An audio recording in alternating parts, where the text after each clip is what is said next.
kata kaping ronang gono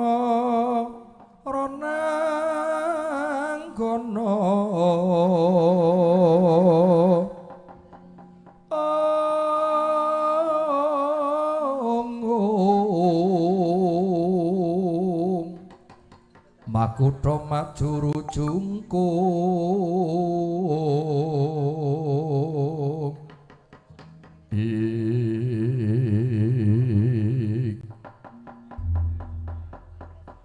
sing tak oyak sing tak goleki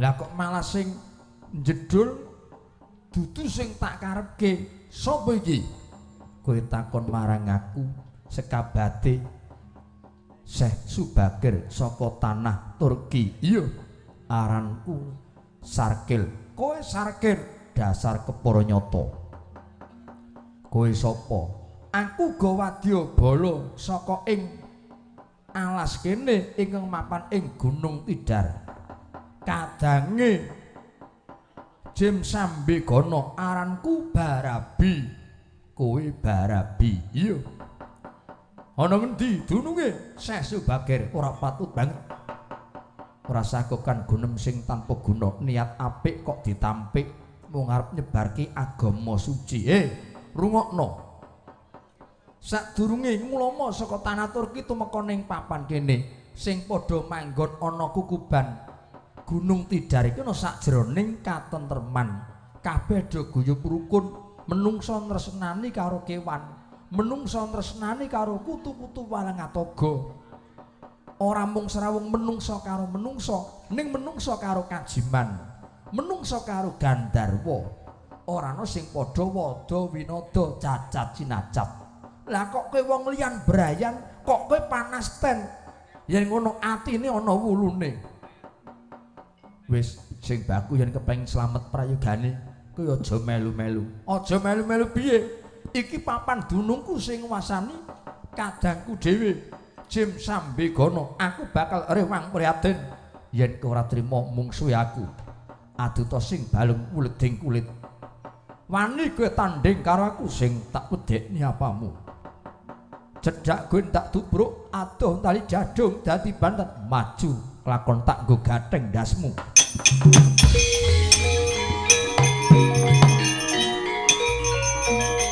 bos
Hei.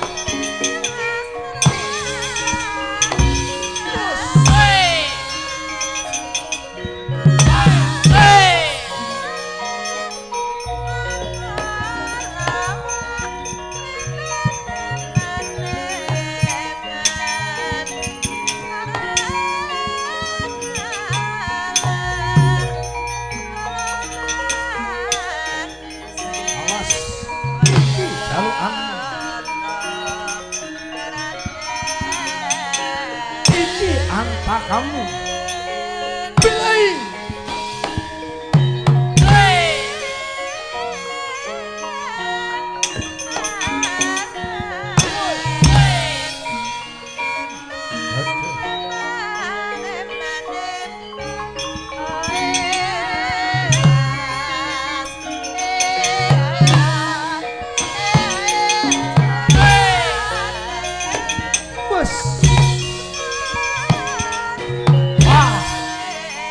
godhog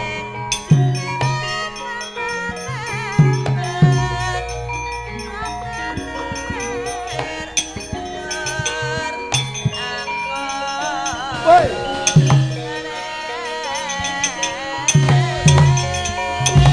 bos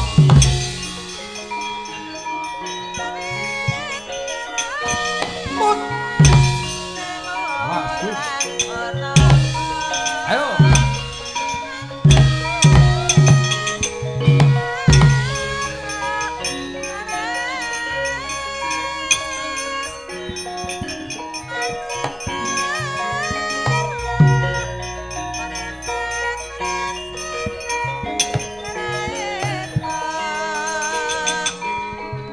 hantah kamu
canda kowe bos bos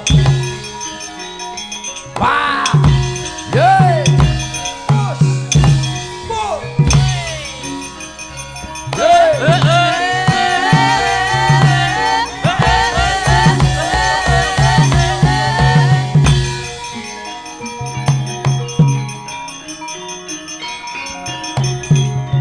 bodoh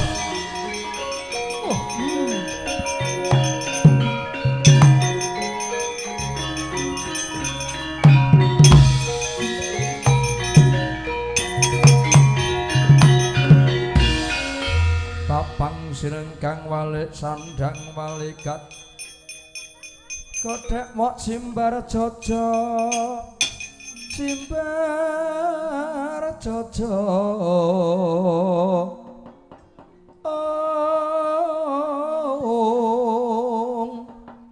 wang malang wentisnya gangsir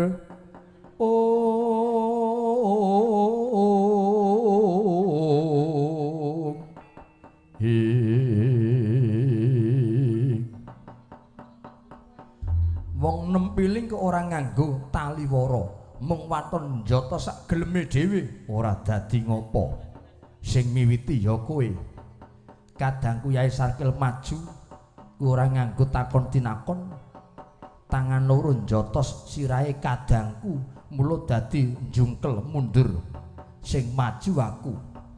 Sapa iki? Aku sekabate yo andane Sang Syekh Subakir mburi saka ing tanah Turki. Tak sawang cat katon cat ora, kowe dudu golongane menungso. Pancen bener, aku dudu golongane menungso ning golongane kajiman. Aranku Baradang, kowe Baradang. Iya, sing nguwasani lan sing manggon ana kukuban Gunung Tidar kene. Kowe wong manca wong liyan brayan wong tanah Turki nekane ning papan iki lha kok malah mung gawe horeg mung gawe wisa. Sejatine mung kleru nggone nampa. Ora ana leketane ngatiku arep gawe geger gawe suna ning malah arep nyebarke agama suci supaya uripe menungsa ditata sing kanthi pernah, sing kanthi becik. Lah apa tumone ing atase menungsa kok gepok singgol srawung karo kajiman? Iki udu perkaramu.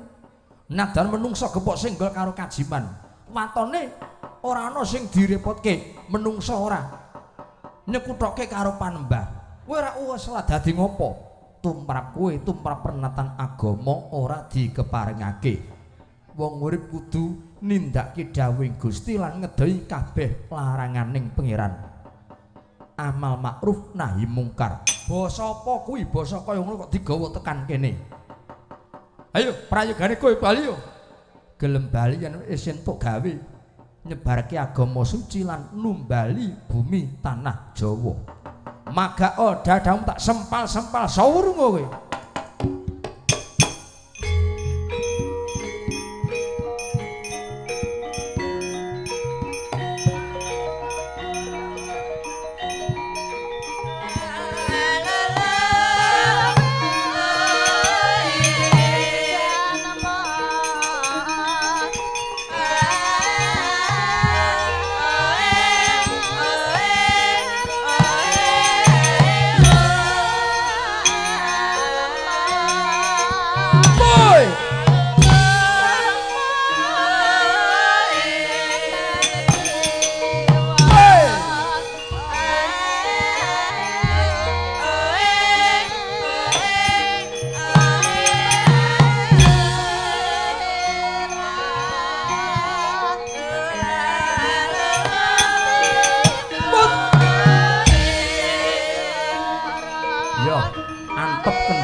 Wah.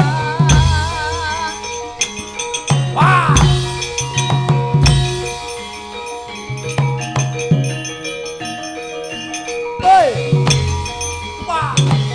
Bus.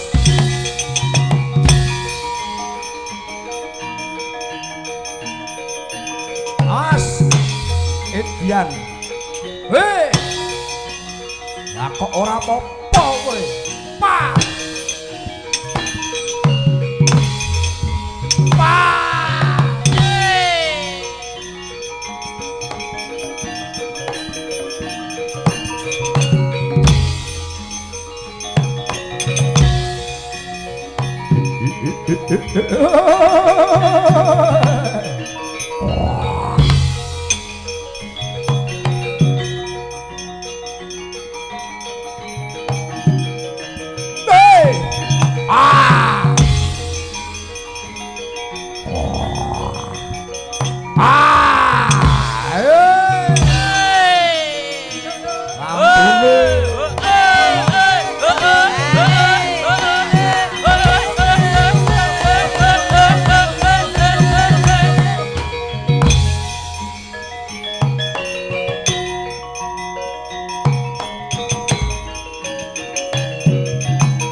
Sarakal mundur.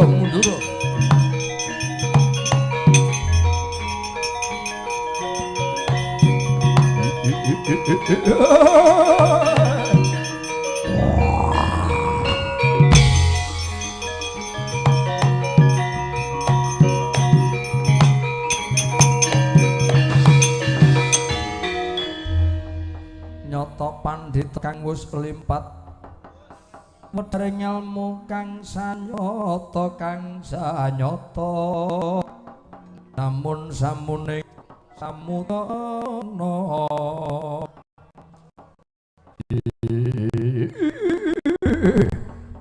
bocah yang perjaga gelap iblis lanat lakune padha jling-jlingan.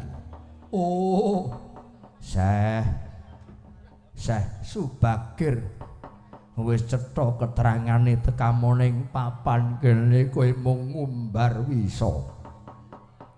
Kowe mung gawe geger. Suwasana ning Gunung Tidar padha ayem tentrem guyub rukun. Ning bareng kowe nibake sukumu ana ing bumi Jawa Dwipa. Jagate dayane dadi panas. Syekh Subakir. Aja kleru panarkamu Jim Sambigana.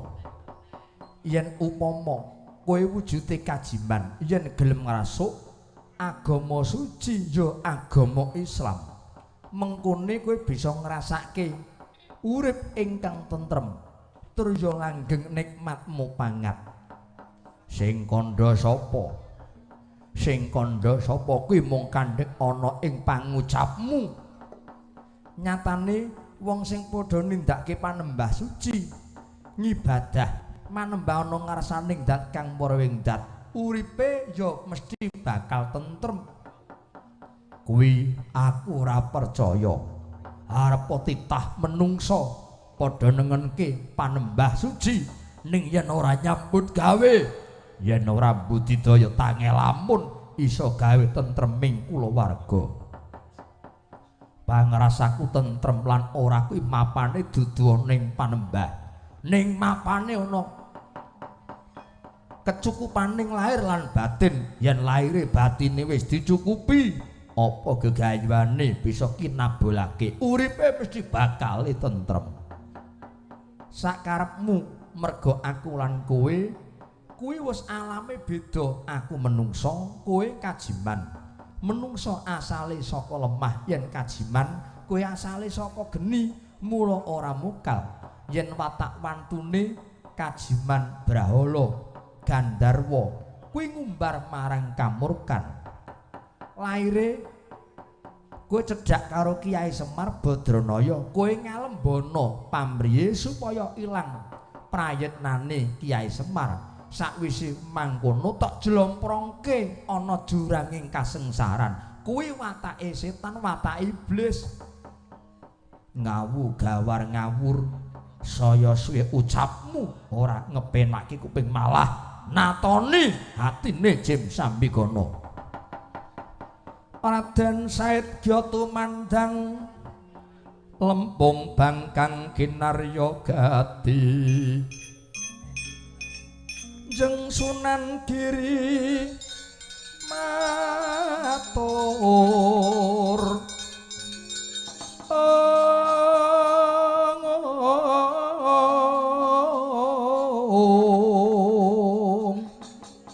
Gya pinundhut kinunturan mantram sakti temah ruwat wujud jalma kekasih Siti Jenar.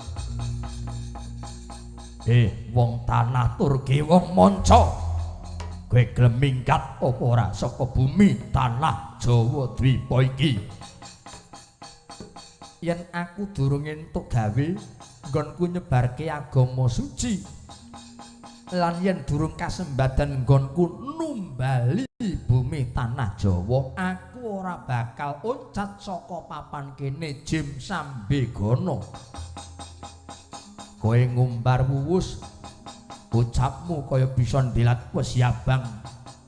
Yen pancen kowe ora gelem minggat, kelakon dadi panganing wadyabala kajiman bala buta. Aja munggo ijen wadya balamu kon ngeroyok, aku ora bakal tinggal ganggang colong playu Sambigana.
Oh ha.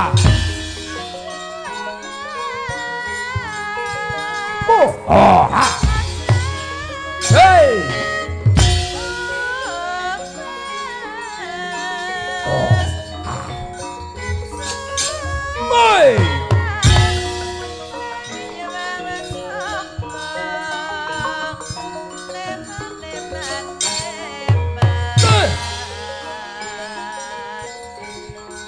Ngantep sampe kono.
Ayo kowe ngantem dhewe.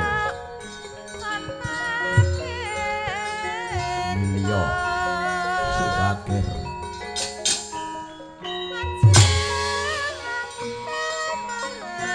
Ngantemo.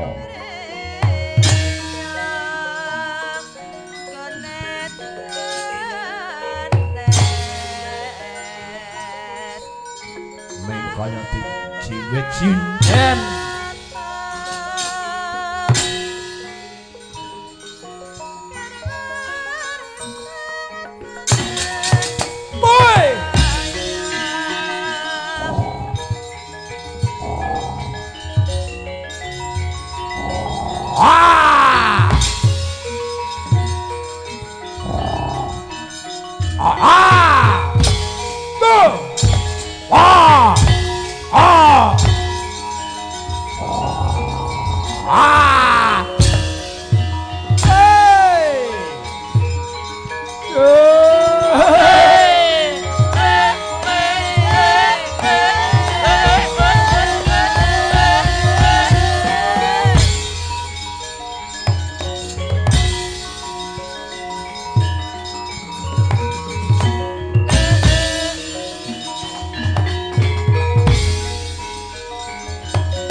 Kono lereno sambe kono. Oh. Andreng Kang Puspita Rum.